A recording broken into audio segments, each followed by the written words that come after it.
조금 전에 그 식대 국장님께서 저희 단체에서 추천을 통해서 국회의원이 3명만 들어가도 막 큰 역할을 수행할 수 있을 것이다 라고 말씀하시는데요.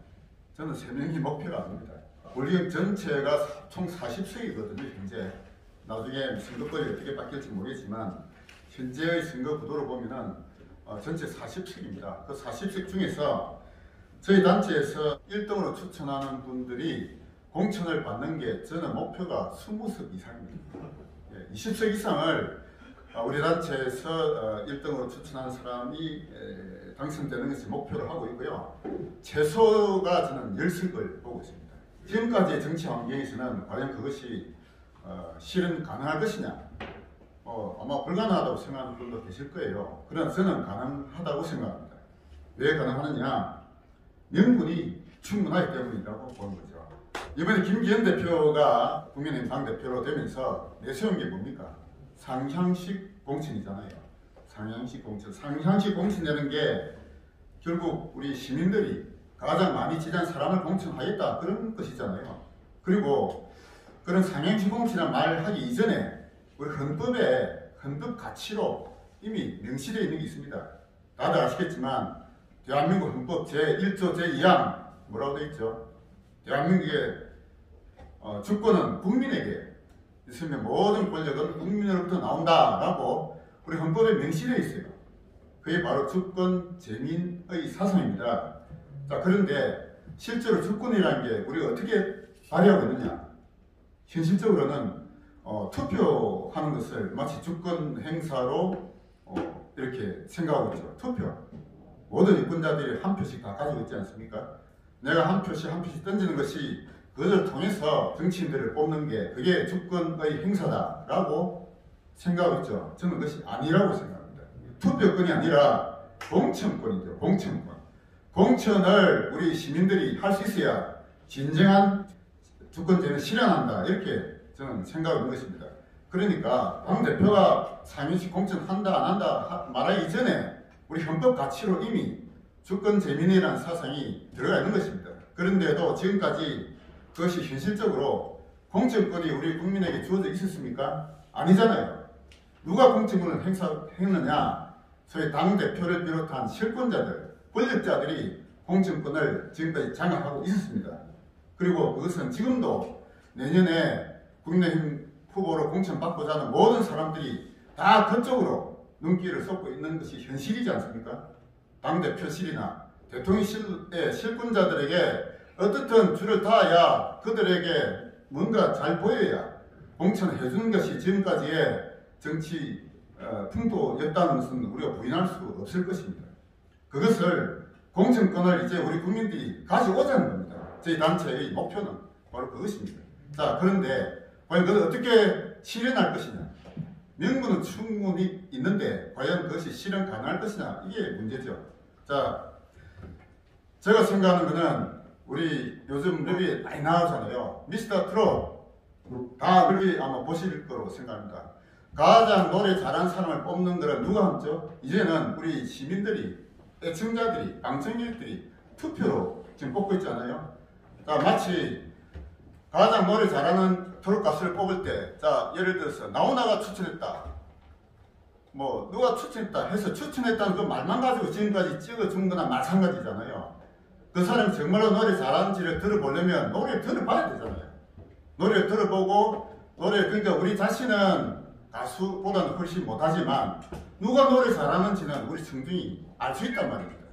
내가 축구를 못하더라도 누가 축구 잘하는지 심판할 수 있잖아요.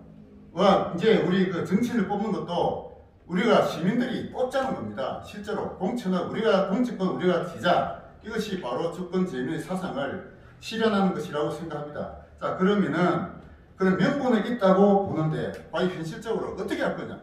어떻게 할 거냐? 어떻게 할 거냐에 대해서는 이제 제가 그동안 몇 번 말씀드린 적이 있습니다. 자, 소위 인사고과를 우리 시민들이 하자는 거예요. 아마 이 회사에 이렇게 간부로 계신 분들은 다 인사고과 해본 경험이 계실 거예요. 여러 직원들을 상대로 해서 점수를 낼 거잖아요. 여러 항목을 가지고 대항목, 소항목 여러 항목일 건데 저희도 내년에 국민의힘 후보로 공천받고자 하는 예비 후보들을 인사 고과를 우리가 하자는 겁니다. 자, 큰 항목은 현재 세 가지를 지금 내놨습니다. 첫째가 지력이요, 지력을 알아야 됩니다. 지력에 대해서는 제가 지난번에 한번 말씀드린 적이 있습니다. 두 번째, 전투력이에요, 전투력. 대한민국 현재 좌파와 우파 간에 치열한 이념 전쟁을 하고 있다라고 하는 것이 정확한 인식일 건데, 그 좌파와 싸울 수 있는 전투력이 과연 있느냐? 지금 현재 국민의힘 국회의원 중에서 과연 제대로 싸우는 자가 누가 있습니까? 너무너무 한심스럽지 않아요? 제대로 싸울 줄 아는 자를 우리는 국회를 보내야 되겠다, 이겁니다. 두 번째 전투력. 세 번째는 조직력이에요. 조직력.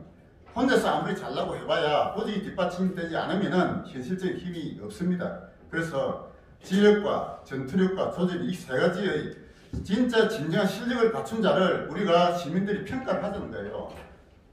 그래서 오늘은 그 중에서 전투력에 대한 말씀을 제가 좀 드려보고자 합니다. 자, 전투력. 우리 자유우파의 전사, 투사, 이런 사람들을 우리가 국회를 보내서 저 참 잘못된 전국 주사파와 싸워서 이겨내야 되는데, 과연 그런 인물을 어떻게 평가하고 내보낼 거냐 이거죠. 자, 우리가 전투력, 소위 지금 좌파 쪽은 싸울 줄 아는 자들이 많이 있잖아요. 비록 그들의 이념이 잘못된 것이고 그들의 방법론이 잘못된 것이라 할지라도 그들은 싸울 줄 압니다. 그런데 우리 우파의 국회의원 내보낸 사람 중에 누가 싸울 줄 압니까? 제 눈엔 제대로 싸우는 사람이 한 놈도 안 보여요. 제대로 싸우지 않는 사람이 없단 말이에요. 그래서 그러면 싸운다는 게 어떤 의미냐? 국회에서 뭐 멱살 잡고 싸우냐? 그런 게 아니잖아요. 길거리에 나서서 가두 시위한다? 그것도 아니에요. 진정한 싸울 줄 아는 게 과연 뭐냐? 제가 오늘 그 말씀 좀 드려보고자 합니다. 그러기 전에 우리 대한민국의 현 상황을 어떻게 볼 것이냐? 역사적 평가를 어떻게 할 거냐, 이에 대한 공통된 인식이 먼저 돼야 된다고 봅니다. 최근에 고승국 박사가 대한민국의 역사를까지 나눈 게 있어요. 지금 대한민국은 현재 제3의 이념전쟁을 치르고 있다, 이렇게 고 박사가 진단했는데요. 저는 거기에 전적으로 동의를 하고 있습니다. 대한민국은 해방 이후에 지금까지 총 3번의 이념전쟁기를 거쳤다, 그렇게 얘기하고 있죠. 제1의 이념전쟁기는 언제냐? 1945년 8월 15일부터 1948년 8월 15일까지 3년간, 미 군정 3년간의 좌파와 우파 간의 치열한 이념전쟁을 거쳐가지고 마침내 이승만 대통령을 중심으로 대한민국이라는 국가를 건국하게 될 때까지의 이게 제1의 이념전쟁이다 라고 하는 것이죠. 그 다음 제2의 이념전쟁기는 언제냐? 박정희와 김일성 간의 치열한 어떤 경제활동을 통한 그런 이념전쟁을 했다 이거죠. 그러니까 제1의 이념전쟁기에서 이승만은 가장 취약한 기반을 가졌는데도 불구하고 마침내 대한민국이라는 위대한 나라를 건국했습니다. 그래서 제1의 이념전쟁기에는 우파가 이겼어요. 제2의 이념전쟁기, 박정희가 정권을 장악할 때 대한민국, 남한은 북한보다 훨씬 경제적으로도 열등한 위치에 있었습니다. 그러나 박정희는 자유주의, 자유경제, 물론 국가계획경제를 했지만 기본적으로는 시장경제의 원리에 맡기는 거죠. 그 결과 마침내 박정희가 김일성을 이겨냈죠. 그 어디에 나타납니까? 야간에 우리 위성에서 찍은 한반도 사진을 보면은 명백하게 드러나지 않습니까? 북한은 평양 중심으로 조그맣게 불빛을 뿐이고 대한민국은 서울 비롯해서 전 국토가 야간에도 휘황찬란하게 빛나는 그런 나라를 만들었습니다. 박정희의 위대한 업적이라고 볼 수 있죠. 그래서 제2의 우파가 승리한 겁니다. 자, 지금은 제3의 이념전쟁기다, 이렇게 고 박사가 얘기하고 있습니다. 저도 거기에 전적으로 동의하고 있습니다. 자, 이런데 이 제3의 이념전쟁은 지금도 전쟁은 진행 중에 있어요. 이 이념전쟁기에서 좌파는 그들의 목적을 위해서 통합되고 뭉치고, 그들은 자기 진영끼리는 똘똘 뭉쳐가지고 모든 힘을 다 새 정권을 잡기 위해서 싸우고 있습니다. 그런데 이 우파는 어떻습니까? 너무너무 한심스러워요, 보면은. 어쨌든 이 대한민국의 현 상황을 좌파와 우파 간에 지금 제3의 이념전쟁이고, 이 전쟁에서 이기지 못하면 우리 아이들의 미래가 너무나 걱정스럽다고 보는 거예요. 우리 지금 우파 운동에서 대부분 나이 든 분들이 다 길거리 나오고 뭐 이렇게 하잖아요. 이분들이 공통점은 뭡니까? 자신을 위해서 나오는 사람은 한 사람쯤 없다고 하는 거예요. 다 우리 아이들 미래가 걱정돼서 다 나오잖아요.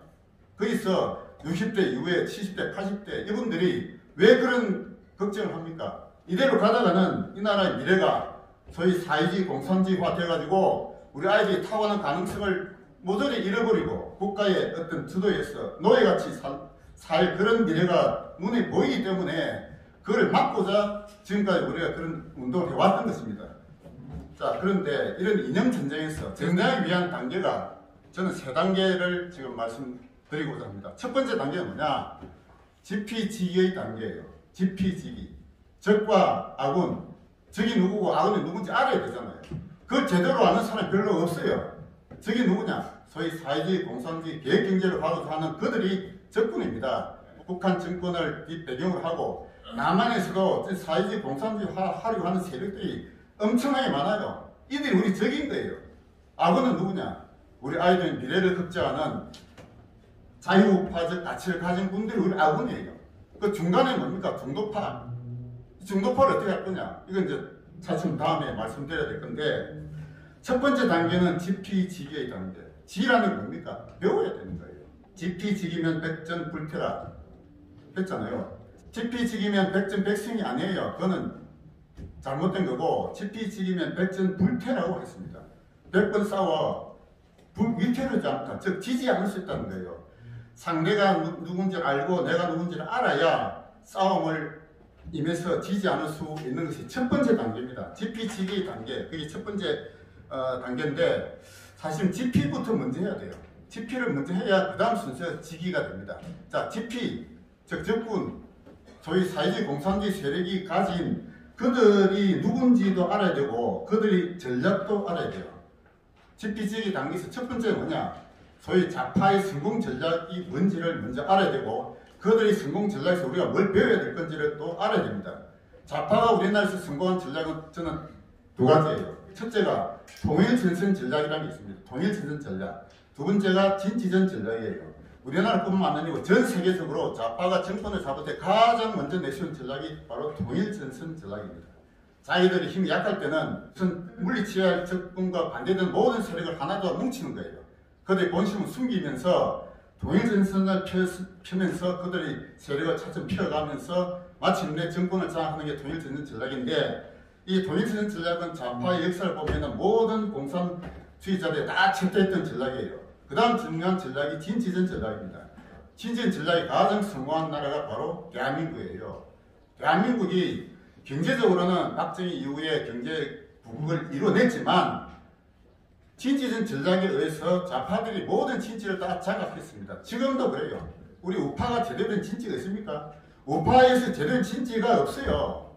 유일하게 있다는 게 그냥 종교단체입니다. 종교단체 가지고는 안 됩니다. 우파의 제대로 된 진지를 만들어야 돼요. 그런데 좌파의 진지는 어마어마하게 많이 있어요. 국민들 전체적으로 놓고 보면은 우파적 가치를 가진 사람도 훨씬 많다. 그러나 우파는 딱 흩어져 있어요. 모래알처럼. 이 조직이 안 돼 있다는 거예요. 그런데 좌파는 진지로 똘똘 뭉쳐져 있어요. 가장 강력한 진지가 누굽니까? 바로 민노총이에요. 민노총이라는 좌파의 진지가 가장 막강한 진지예요. 그들은 조합원만 벌써 100만 명이 넘습니다. 그들이 거두고 있는 회비만 월 회비가 몇백억 돼요. 그런 인원과 조직과 자금이 그들은 이미 가지고 있는 거예요. 민노총이 가장 강력한 진지고, 그 다음에 여러 단체도 있잖아요. 뭐 민변, 정교조, 뭐 참여연대 다 좌파의 진지들이란 말이에요. 거기에 비해서 우파 진지가 있느냐? 없어요. 사람은 우리 우파적 가치를 가진 국민들 훨씬 많은데도 불구하고 왜 이렇게 힘이 없느냐? 진지가 구성되어 있지 않았기 때문에 그렇습니다. 그래서 좌파의 첫 번째 성공 전략, 통일전 전략, 두 번째 성공 전략이 진지전 전략인데, 이 전략을 우리 우파도 배워야 돼요. 배워가지고 이거 조직화해야 되는 게 앞으로의 과제라고 볼 수 있습니다. 자, 첫 번째가 지피지기의 단계인데, 그 다음 지피에 대해서 알고 나면은 그 다음은 지기, 우리가 누구냐 이죠. 우리 편이 누구냐? 이걸 알아야 돼요. 우리 편의 가장 강력한 편이 누구냐? 저는 세대로 구분하고 삽니다. 소위 실버 세대가 가장 강력한 우리 편이에요. 실버 세대. 보통 실버 세대가 문제입니까? 60대 이후 70대, 80대, 90대 이분들이죠. 이분들이 왜 우리 편이냐? 이미 살아온 경험에 의해서 사회주의, 공산주의 안 된다는 걸 이미 경험으로 안다 이 말입니다. 아무리 그들이 선전선동하더라도 그게 절대 넘어가지 않는 나이든 세대가 바로 실버 세대예요. 그래서 실버 세대야말로 가장 강력한 우리 편이에요. 근데 이들이 과연 정치적으로 조직화되어 있나 이거죠. 정치적으로 과연 현재 정권에서 국민의힘에서 이들을 과연 인정하고 받아주냐 이 말입니다. 우리 무시하고 멀리하고 이렇게 하고 있잖아요. 가장 강력한 우리 편은 바로 실버 세대다. 저는 그렇게 보고 있습니다. 왜냐? 이분들은 개인적인 욕심을 이미 내려놓은 세대입니다. 내가 무슨 나를 위해서 뭘 하겠다. 이 욕심이 없어요. 욕심 부릴 수도 없고 이분들의 공통된 부분은 뭐냐? 오로지 우리 아이들 미래를 걱정하는 세대예요. 내 손주들. 이 손주들이 타고난 가능성, 마음껏 발휘할 수 있는 좋은 세상을 만들고 죽고자 하는 게 실버 세대의 공통분모예요. 이분들이야말로 가장 강력한 우리 편이에요. 그 다음 우리 편은 누구냐? 저는 20, 30대 청년들이라고 봅니다. 20, 30대 청년들. 이 청년들은 자신이 살아갈 미래가 국가에 의해서 이렇게 계획되고 조정당하고 통제당하고 이래 하기 싫어요. 자기가 타고난 가능성을 자기 마음껏 발휘하고자 하는 욕구가 가득 찬 나이가 바로 20, 30대입니다. 이들 현재 정권에서 실세는 아니죠. 다 뭐 가장 아래층에서 부름을 받고 지시를 받아야 되는 나이인데 그러나 이들이야말로 자신의 타고난 가능성을 마음껏 발휘하고자 하는 욕구가 가득 찬 세대예요. 실버 세대가 가지고 있는 생각과 20, 30대 청년층이 가지고 있는 생각이 저는 일치된다고 보는 거예요. 그래서 가장 강력한 우리 편은 실버 세대고 이 실버 세대와 함께 동조할 수 있는 동조 세력이 저는 20, 30대 청년이다 이렇게 생각합니다. 그 중간에는 40, 50대는 뭐냐? 40, 50대는 실제로 자신이 욕심을 부리는 나이예요. 현재 세대에서 자기가 뭔가를 차지해야 되겠다. 내가 뭔가를 나를 위해서 뭔가 이뤄내야 되겠다. 자기 욕심이 가득 찬 세대가 사실은 40, 50대입니다. 그래서 40, 50대가 지금 좌파가 많다 이거예요. 자, 40, 50대도 변화시켜야 됩니다. 어떻게 변화시켜야 되느냐? 자신만이 아니라 자신의 아이들, 미래에 대해서 자기 자식들의 미래가 나만이 아니라 자식들의 미래에 대해서 내가 뭘 할 것이냐. 그런 생각을 하고 하면 우리가 함께 할 수 있죠. 그래서 60, 70대 이후에 실버 세대를 가장 강력한 우리 편으로 하고 다음에 자신의 타고난 가능성을 마음껏 발휘하고자 하는 20, 30대를 우리의 동조 세력을 하면서 40, 50대에게도 그들의 자신의 욕심보다는 자신의 아이들의 미래를 걱정하는 세대로 생각을 바꾸게 한다면 그들도 우리 편으로 만들 수 있다라는 것이죠. 그게 제가 생각하는 TPG의 첫 단계입니다. 자, 두 번째 단계는 뭐냐? 좌파와 있는 전쟁에서 승리에 위한 전략 전술을 수립하는 단계예요. 지금 대한민국이 정말로 좌파와 우파 간에 치열하게 있는지 하고 있느냐, 목숨 걸 하고 있느냐, 이걸 인식하지 못하는 분도 분명히 있을 거예요. 그러나 큰 눈으로 보면은 대한민국은 지금 전쟁 중이에요. 이 전쟁 중이에요. 이 전쟁이라는 걸 제대로 알고 이 전쟁에서 이기기 위한 전략 전술을 꾸밀 수 있는 사령탑이 있어야 됩니다. 그 사령탑이 어디가 돼야 되느냐? 국민의힘에서 지금 여의도 연구소로 있잖아요. 여의도 연구소 그런 전략을 내년 총선에서 승리하기 위한 전략 전술을 수립하는 헤드쿼터가 돼야 된다는 말이에요. 근데 과연 하고 있느냐 이겁니다. 여의도 연구소장이 이번에 누가 됐죠? 박수영 의원이 여의도 연구소장을 맡았다고 보는데 제가 볼 때는 한양 미달이에요. 그 정도 가지고 안 된다 이겁니다. 우리나라 역사에 근현대사의 모든 역사들 다 뚫어보고 저 사회주의, 공산주의, 민주주의 모든 이념에 대한 공부를 다 한 끝에 비로소 전략 전술이 나오는 거예요. 박수영한테 그런 전략 전술을 기대할 수가 없어요. 그럼 누가 해야 되느냐? 바깥에서 할 수밖에 없어요. 그 안에 몇 개 나오니까 제대로 할 사람이 없단 말이에요. 좌파는 있어요. 헤드쿼터가 있다니까. 좌파는 그들이 승리에 위한 전략 전술을 만들어내는 정치권 내에서도 있고 정치권 밖에도 있어요. 정치권 밖에는 누가 있느냐? 소위 원탑회의라는 게 있잖아요. 아까 민주운동 하면서 나름대로 신망을 쌓았던 백낙춘이나 뭐 신부들 짜들 붙어서 거기에 원탑회의가 있습니다. 그들이 소위 좌파의 헤드쿼터예요. 그들이 정치권을 뒤에서 조정하고 있다 이렇게 보는 겁니다. 정치권 내에도 이미 그런 세력들이 있어요. 그런데 우리 우파가는 과연 그런 전략 전술을 꾸미는 헤드쿼터가 있느냐? 제가 볼 때 없어요. 개인은 몇몇 사람이 있을 수 있습니다만 조직적으로 이 전쟁에서 이기기 위한 그 전략 전술을 제대로 수립하는 사령 타입이 없다 이 말이에요. 그게 너무나 안타까운 겁니다. 개인적으로는 몇몇 사람이 있을 수 있어요. 김문수도 그 중에 한 사람일 수도 있고, 윤희숙이 또 누가 있죠? 전희겸이 뭐 이런 사람들이 그런 그 좌파와 싸울 수 있는 우파적 가치를 가지고 전략 전술 수립할 수 있는 멤버에는 아마 들어갈 거예요.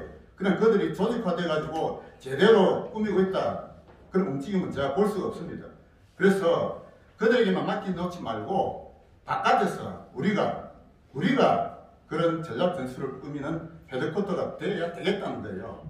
우리가 만들어 보자는 겁니다. 자, 그래서 그런 헤드쿼터는 이제 차츰차츰 이제 시간이 가면서 만들어져야 되는 거고, 그 다음 마지막 세 번째 단계, 전투력이 세 번째 단계는 실제 전투 단계예요. 맨 처음에 지피지기의 단계를 거치고, 두 번째 전략 전술을 수립하는 헤드쿼터에서 그런 전략을 만들고, 실제로 마지막에는 실제 싸워야 되는 거예요. 전투의 단계가 필요합니다. 자, 전투 단계만 말씀드리고 이제 말씀 마칠 건데요.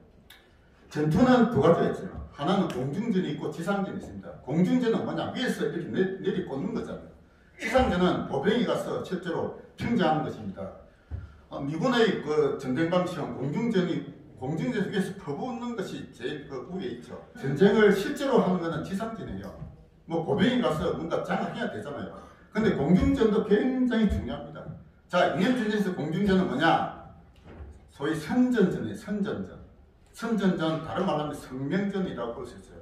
선전, 좌파의 전략 전술 중에 실제로 그들이 하는 전략 전술의 핵심 요소가 바로 선전, 선동술이에요. 대중을 끊임없이 선전, 선동해서 사고를 바꾸게 만드는 거예요. 거짓말도 계속 지속적으로하면은 참마처럼 받아들이게 하면 이게 바로 좌파의 선전, 선동술이에요. 그러나 우파의 선전, 선동술은 거짓이 아니라 진실을 가지고 얘기해야 됩니다. 역사적 진실. 그래서 역사적 진실을 가지고 우리 일반 국민들을 끊임없이 선전을 하고 생각을 올바르게 만드는 게, 이게 소위 공중전의, 이념전이 공중전에 해당되는 겁니다. 자, 공중전은 구체적으로 뭐냐? 첫째가 언론이에요. 언론, 방송, 신문, 방송, 이게 공중전의 가장 핵심 요소입니다. 그런데 이 공중전에서 언론, 방송, 신문이 다 지금 좌파에서 장악되어 있잖아요. 윤석열 정권이 바뀌는데도 불구하고 대다수 실질적인 공중전의 핵심은 그들이 다 가지고 있습니다. 이미 공중전에서 이미 우리 우파가 이미 이길 수 없는 그런 구조가 이미 되어 있어요. 유일하게 살아있는 게 소위 유튜브잖아요. 유튜브. 근데 유튜브는 우파 유튜버가 있고 좌파 유튜버가 있는데, 유튜브는 한계가 있어요. 왜? 보는 사람만 본다 이거죠. 우파는 우파 유튜버밖에 안 봐요. 좌파 유튜브 보는 사람 있습니까? 없잖아요. 좌파는 좌파 유튜브만 보는 거예요. 그러니까 유튜브만 가지고 이 공중전에서 승리할 수가 없습니다. 그러나 끊임없이 해야죠. 자, 우리 공중전은 뭡니까? 이런 강의, 제가 이런 강의를 통해서 유튜브를 찍었고 전파, 이것도 일종의 공중전이에요. 공중전은 이게 선전전입니다. 좌파와 이길 수 있는 선전전에서 우리가 끊임없이 우위에 점할 수 있도록 노력해야 됩니다. 개인은 자기 SNS 통해서, 카톡이나 문자를 통해서, 혹은 책을 통해서, 강의를 통해서 끊임없이 우리 국민들에게 올바른 지식을 전달하고 올바른 싸움을 할 수 있도록 만들어가는, 그게 공중전의 핵심 요소예요. 그래서 제가 우리 국회의원 후보들을 평가하고자 하는 요소 중에 가장 중요한 것 중 하나가 전투력인데, 그 전투력은 뭐냐? 좌파와 전쟁에서 싸울 수 있는 공중전을 할 수 있는 인물인지 아닌지 그걸 평가하자는 겁니다. 지금 우리 국회에서 제일 좀 부족한 게 뭡니까? 민주당이 만들고 있는 수많은 엉터리 입법들이 있잖아요. 그들이 다수를 점하고 있다 해서 엉터리 입법들을 계속 만들고 있어요. 이걸 막을 수 있는 유일한 방법은 대통령의 거부권밖에 없습니다. 현실적으로. 그런데 대통령의 거부권 행사하기 전에 국회 내에서 국민의힘에서 이걸 선전전으로 성명전으로 막아내야 돼요. 명분을 가지고 국민들 설득시켜야 되는데 그걸 제대로 해낸 사람이 없다 이거죠. 지금 그 민주당에서 만들고 있는 악법이 뭐겠습니까? 대표적인 게 소위 노란봉투법이라는 법이 있어요. 파업 마음대로 하자는 그런 법입니다. 파업을 마음대로 하더라도 손해배상 못하게 하는 거예요. 이 자본주의 경제 시장제 완전히 망치는 그런 법이 지금 노란봉투법이라는 게 입법돼갖고 지금 뭐 통과하려고 있다니까요. 이 국회에서 국민의힘에 비록 투표를 하면은 통과되겠죠. 그러나 끊임없이 국민들에게 그 부당성을 알리고 선전해야 됩니다. 이 선전전 해야 돼요. 그 선전전하고 성명도 하고 일반 우리 시민단체가 아무리 바깥에서 외치고 뭐 성명 발표해도 언론에서 다뤄주지 않습니다. 그러나 국회의원 한 명이 제대로만 하면은 언론에서 다뤄준단 말이죠. 그 일을 하는 국회의원이 없다 이거예요. 응처리법 중에 노란봉투법도 있고 또 이미 통과된 법이 있습니다. 중대재해법이라는 법이 있어요. 이 법도 말도 안 되는 법이에요. 이 모든 이 사업가들 하여금 그냥 위험한 일은 아예 못하도록 만든 법이라니까요. 중대재해법도 이미 그거는 시행되고 있습니다. 노란봉투법은 지금 통과하려고 하고 있고 또 무슨 법이 있습니까? 소위 양곡법이라는 또 법이 있잖아요. 양곡법. 이것도 완전히 농민들 위한다지만 결국은 다 망하는 법이에요. 그럼 의사들 면허박탈법 이런 법들이 지금 민주당이 다수를 가지고 소위 좌파적 가치관을 가지고 막 입법을 조지고 있는데 이거 제대로 막아내는 국회의원이 국민이 아무도 없어요. 저걸 너무나 답답한 일이 아닙니까? 그러니까 소위 전투력이라는 거는 바깥에 가서 뭐 헬멧 쓰고 뭐 시위하고 이게 아닙니다. 성명전을 제대로 하는 이게 진짜 전투력이에요. 그걸 국민들에게 인식시키고 국민들 설득시키고 국민들을 올바르게 이해시키는 이게 진짜 전투력이에요. 그런 전투력을 가진 인물을 국회로 보내자 하는 것이에요. 저희 단체에서 앞으로 이제 내년에 국회에 국민의 공천 받고자 하는 분을 평가를 저희 점수를 낼 거거든요. 점수를 내가지고 점수 낸 거를 국민의힘에 연말돼가지고 공천위원회에 제출할 겁니다. 이거를 거부할 명분은 없을 거라 봐요. 그들이 그걸 받아줄지 안 받을지는 모르지만 우리 최대한도로 출마할 모든 예비 후보들 다 점수 낼 거예요. 점수를 내서 점수는 아까 제가 말씀 세 가지입니다. 첫째가 지력, 두 번째 전투력, 세 번째 조직력. 조직력에 대해서는 제가 다음에 말씀드릴 건데요. 어쨌든 그런 항목들을 보다 세분화해가지고 인사고과하듯이 쭉 점수를 내고 그 점수된 데이터를 다 첨부를 할 거예요. 그걸 가지고 공천위원회에 제출할 겁니다. 그래서 우리가 불경 밖에까지는 힘을 쏟을 수 없어요. 불경 내에서 40개 선거구에 모두 출마한 사람들 평가를 하고 점수를 내가지고 우리가 1등으로 지목한 사람이 실제로 공천을 받을 수 있도록 한번 만들어보자. 그런 거예요.